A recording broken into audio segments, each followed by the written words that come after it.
ஒரு அடலசன்ட் ஏஜ்ல இருக்கிற ஒரு பையனோட அம்மாவா நீங்க? அப்பனா இந்த வீடியோ கண்டிப்பா உங்களுக்காக தாங்க. மிஸ் பண்ணிடாதீங்க. ஐ அம் டாக்டர் சிந்து.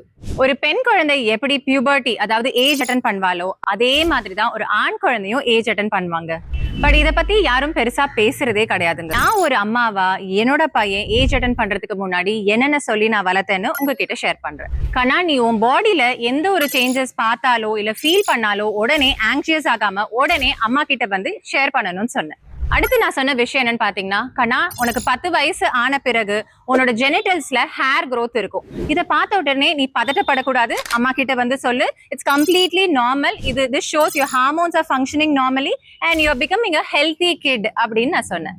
சோ அடுத்து நான் சொன்னது, கண்ணா, நீ காலையில எந்திரிச்ச உடனே உன்னோட பேண்டிஸ்லாம் வெட்டா இருக்கும். It's completely normal. It's a normal seminal secretion. இது உங்க அப்பாவுக்கும் நடந்திருக்கு.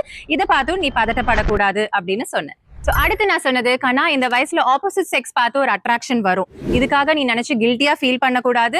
இது கம்ப்ளீட்லி நார்மல். உன்னோட வயசுல எனக்கும் வந்துச்சு, உங்க அப்பாவுக்கும் வந்துச்சு. பட் அதை இக்னோர் பண்ணிட்டு இருக்கணும்னு சொன்னேன். The last and the most important thing, கண்ணா, இன்னைக்கு இருக்கிற டிஜிட்டல் வேர்ல்ட்ல நிறைய தப்பான வீடியோக்கள் உன் கண் முன்னாடி வரலாம். உன் ஃப்ரெண்ட்ஸ் கூட தப்பான விஷயங்கள் பத்தி டிஸ்கஸ் பண்ணலாம். பட் இது எல்லாத்தையும் நீ இந்த காதுல வாங்கி இந்த காதுல விட்டுட்டு உன்னோட கோல், உன்னோட ஃபோக்கஸை மட்டும் நீ நோக்கி போனா மட்டும்தான் உன் அம்மா மாதிரி உன் அப்பா மாதிரி இன்னைக்கு ஒரு சக்சஸ்ஃபுல் அண்ட் ஹாப்பியான பர்சனா ஆக முடியும். நான் சொன்ன இந்த விஷயங்களை உங்களுக்கு ஏதாவது டிஃபரன்ஸ் ஆஃப் ஒப்பீனியன் இருக்குன்னா உடனே கமெண்ட்ஸ்ல போஸ்ட் பண்ணுங்க.